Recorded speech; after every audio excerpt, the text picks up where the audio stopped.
Et maintenant, le rôle des ministres, ça c'est important de comprendre. Qu'est-ce que nous faisons aujourd'hui? Pourquoi nous parlons de ces choses? C'est parce que nous avons aussi un rôle à jouer dans le corps pour pouvoir préserver les membres faibles et veiller à ce que chaque membre soit à sa place. Est-ce que vous comprenez ces choses? Éphésiens chapitre 4, 11 à 16. C'est lui qui a donné les uns comme apôtres, les autres comme prophètes, les autres comme évangélistes, les autres comme bergers et enseignants. Il l'a fait pour former les saints aux tâches du service en vue de l'édification du corps de Christ, jusqu'à ce que nous parvenions tous à l'unité de la foi et de la connaissance du Fils de Dieu, à la maturité de l'adulte, à la mesure de la stature parfaite de Christ. Ainsi, nous ne serons plus des petits enfants ballottés et emportés par tout vent de doctrine, par la ruse des hommes et leur habileté dans les manœuvres d'égarement. Mais en disant la vérité dans l'amour, nous grandirons à tout point de vue vers celui qui est la tête, Christ. C'est de lui que le corps tout entier, bien coordonné et solidement uni, grâce aux articulations dont il est muni, tire sa croissance en fonction de l'activité qui convient à chacune de ses parties et s'édifie lui-même dans l'amour. Très bien. Donc tu vois le rôle du ministère? L'Écriture dit au verset 11 que Dieu a établi des ministres, des apôtres, des prophètes, des docteurs, des évangélistes, des pasteurs, pour travailler à quoi? Au perfectionnement des saints. Le mot perfectionner ici, c'est vraiment nourrir, ajouter à la nourriture des saints. C'est vraiment veiller à enseigner les saints, à les amener à être parfaits par la connaissance. Parce que la nourriture, c'est l'enseignement. Donc, l'une des tâches du ministère, c'est enseigner le peuple du Seigneur et veiller à ce qu'ils deviennent parfaits dans en le nourrissant de la bonne parole, de la bonne connaissance. L'Écriture dit pour travailler justement au perfectionnement de ça, à l'œuvre du service et pour l'édification du corps de Christ. L'édification du corps de Christ, c'est-à-dire quoi? Nous sommes un corps qui a plusieurs membres, mais il faudrait que ce corps-là s'édifie. Édifier, c'est quoi? C'est construire, c'est bâtir pour la construction du corps de Jésus. Donc, le corps de Jésus est en cours de construction. En cours, voilà, c'est comme Dieu, en fait, il façonnait le corps à Adam dans le jardin. Il a formé à Adam un corps. Il a utilisé la poussière de la terre. C'est comme ça, en fait, le ministère, c'est pour bâtir, fonder le corps du Seigneur. Vous voyez un peu? C'est ça, en fait. Et pour ça, il faut que chaque membre soit à sa place. Donc, un ministre sait que pour pouvoir, je ne peux pas bâtir le corps du Seigneur mal. Je ne peux pas prendre le cœur du Seigneur et je mets ça à la place de la main. Et quand un ministre voit ça, il dit non, on doit corriger cette erreur. On doit remettre le cœur à l'intérieur, caché, parce qu'il est très important. Voilà. Donc, nos frères, nos sœurs faibles, les plus faibles, représentent les parties les plus importantes du corps, le cœur, le foie, les reins et autres. Et l'Écriture nous dit quoi dans la suite? Jusqu'à ce que nous soyons parvenus à l'unité de la foi. Donc, on travaille cela, on bâtit le corps du Seigneur jusqu'à ce que nous soyons parvenus à l'unité de la foi, à la connaissance du Fils de Dieu, à l'état d'homme parfait, à la mesure de la parfaite stature de Christ, afin que nous ne soyons plus des enfants flottants et emportés ça et là tout vent de doctrine par la tromperie des hommes et par leur ruse à séduire artificieusement. Donc les hommes, ils ont des ruses, des raisonnements, c'est artificieux, des levains, un levain qui te glisse là. Toi, tu as déjà même le doute par rapport à la parole de Dieu.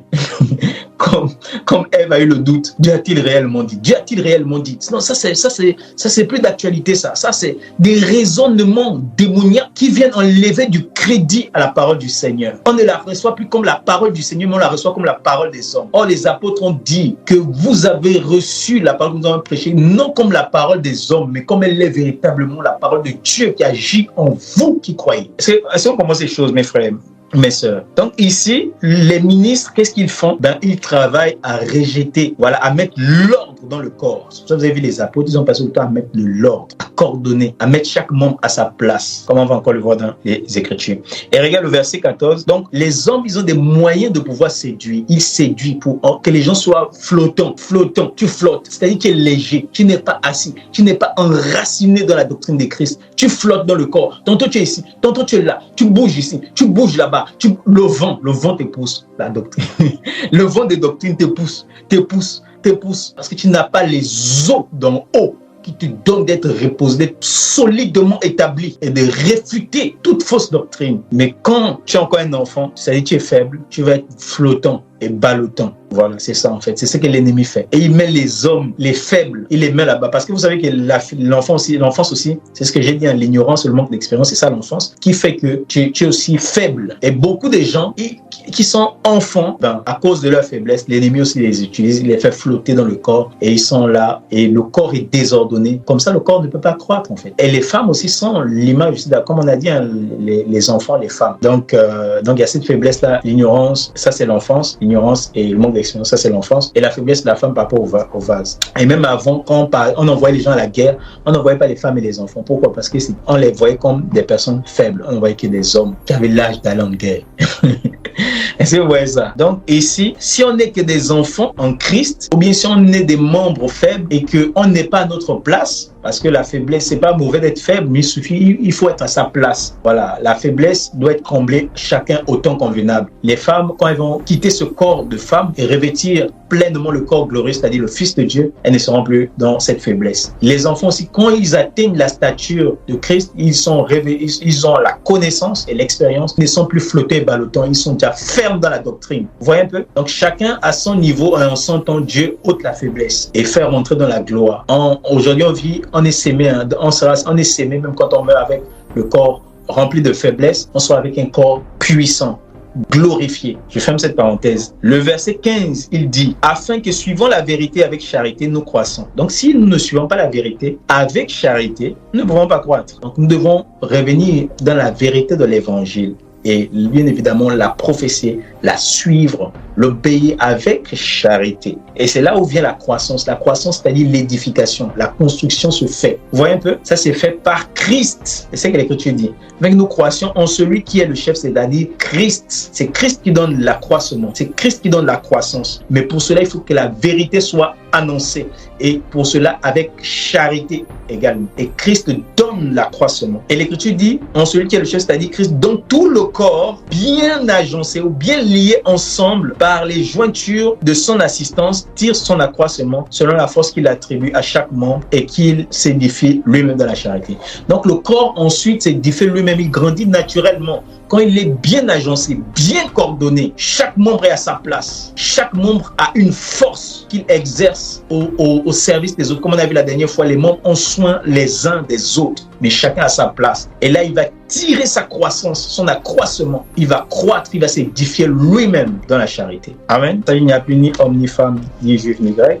Galates chapitre 3, verset 26. Vous êtes tous fils de Dieu par la foi en Jésus-Christ. En effet, vous tous qui avez été baptisés en Christ, vous êtes revêtus de Christ. Il n'y a plus ni juif, ni non-juif, il n'y a plus ni esclave, ni libre, il n'y a plus ni homme, ni femme, car vous êtes tous un en Jésus-Christ. Très bien. Donc, tous ceux qui ont revêtu, ceux qui ont été baptisés en Christ, ont revêtu Christ, n'est-ce pas? C'est ce que Paul dit, non? Et il n'y a plus ni juif, ni grec, ni esclave, ni libre, ni homme, ni femme. Parce qu'ils ont été baptisés en Christ. Et être baptisé en Christ, il n'y a plus ni homme, ni femme. On a déjà expliqué, mais on va encore expliquer. Si tu peux prendre maintenant 1 Corinthiens chapitre 12, on va expliquer ça. Le verset 13 à 14, s'il te plaît. En effet, que nous soyons juifs ou grecs, esclaves ou libres, nous avons tous été baptisés dans un seul esprit pour former un seul corps. Et nous avons tous bu à un seul esprit. Ainsi, le corps n'est pas formé d'un seul organe, mais de plusieurs. Ok. Donc, vous voyez, en fait, dans Galates, là-bas, il dit qu'il n'y a plus ni homme, ni femme, il n'y a plus ni juif, ni grec, ni esclave, ni libre, ni homme, ni femme. Parce que nous avons été tous baptisés en Christ, nous avons revêtu Christ. Et dans 1 Corinthiens chapitre 12, au verset 13 à 14, il nous fait comprendre que nous avons tous été baptisés dans un seul esprit pour former un seul corps. Donc, en fait, le baptême, c'est pour former le corps, revêtir Christ, appartenir à son corps. Et il dit que nous sommes tous les membres du corps de Christ. C'est ce qu'il veut souligner dans Galates chapitre 3. Dans Galates 3, que Satan isole souvent pour pouvoir donner une fausse interprétation, un faux vent de doctrine. Donc, le baptême en Christ, pour revêtir Christ, c'est pour former un corps.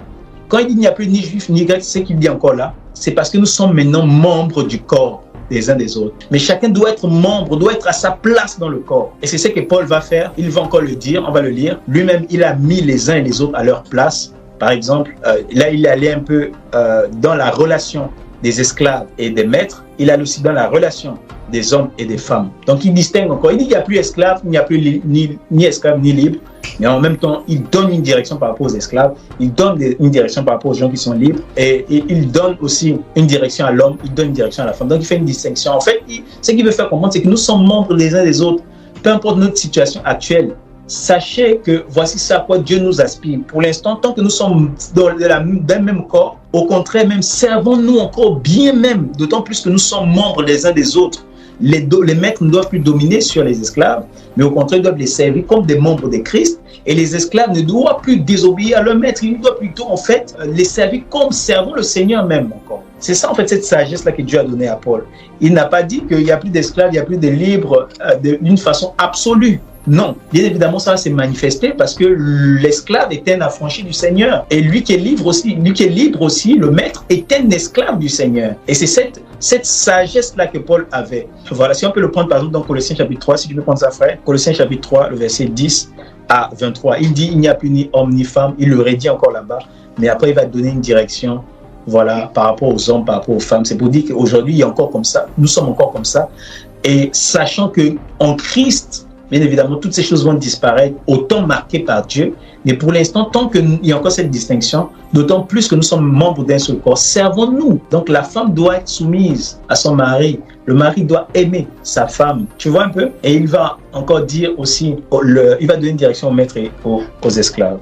Vous avez revêtu l'homme nouveau qui se renouvelle pour parvenir à la vraie connaissance conformément à l'image de celui qui l'a créé. Il n'y a plus ni juif, ni non-juif, ni circoncis, ni incirconcis, ni étranger, ni sauvage, ni esclave, ni homme libre, mais Christ est en tout et en tous. Très bien. Est-ce que tu vois Galates chapitre 3, le verset 26, 1 Corinthiens chapitre 12, le verset 13 à 14, qui est égal aussi à Colossiens chapitre 3, le verset 10. Est-ce que tu vois?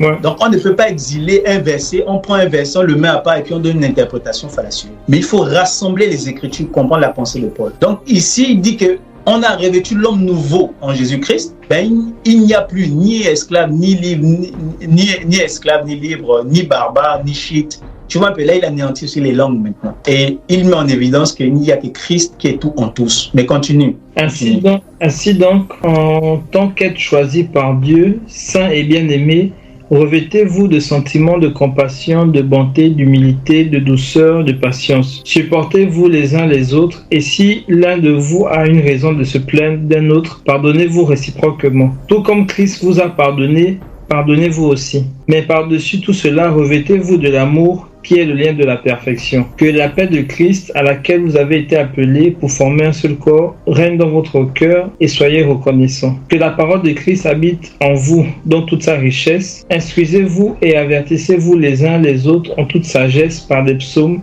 par des hymnes, par des cantiques spirituels.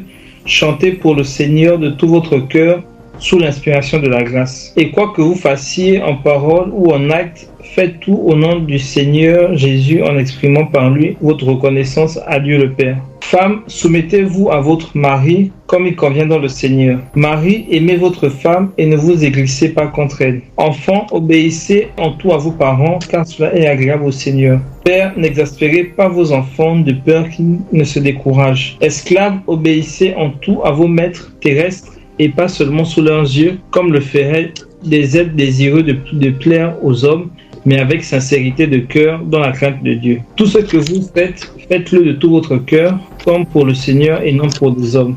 Amen. Voilà. Tout ce que vous faites, faites-le comme pour le Seigneur, non comme pour les hommes. Et regarde ce qu'il fait, cette sagesse-là. Il dit il n'y a plus d'esclaves ni libres, en gros ni hommes ni femmes.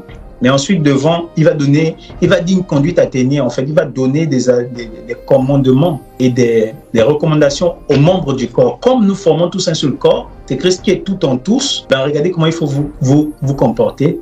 Si quelqu'un a sujet, supportez-vous les uns les autres, pardonnez-vous aussi réciproquement, tout ça, comme que Dieu vous a pardonné en Christ. Il va descendre encore par rapport à l'homme. Marie, aimez vos femmes, tout ça. Femmes, soyez soumises à vos maris. Tu vois, il fait la distinction encore, alors qu'il dit qu'il n'y a plus. Donc, et il dit qu'on doit le faire comme servant le Seigneur. Donc, Dieu veut que la femme serve le Seigneur dans sa soumission. Et Dieu veut que le mari serve le Seigneur dans son amour pour sa femme. Et Dieu veut que celui qui est esclave puisse obéir à son maître, le faisant comme le faisant pour le Seigneur, pas pour les hommes.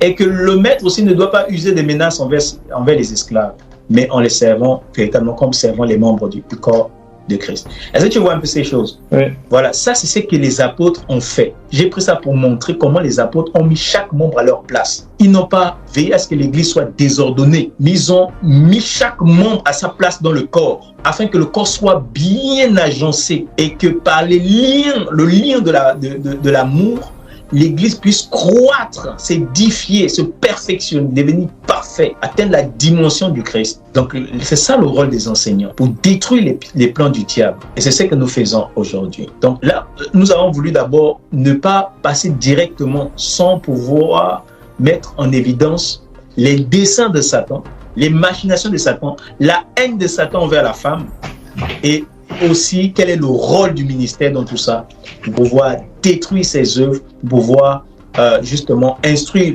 les membres du corps de Christ et veiller à ce que chaque membre soit à sa place. C'est ça le rôle des ministres. Donc c'est ce que nous avons voulu expliquer aujourd'hui. Et la prochaine fois, Seigneur permet, on va justement continuer à parler du puissant rôle de la femme dans le corps du Seigneur et qu'est-ce qu'elle est appelée à faire, étant cachée comme un membre indispensable dans le corps du Messie.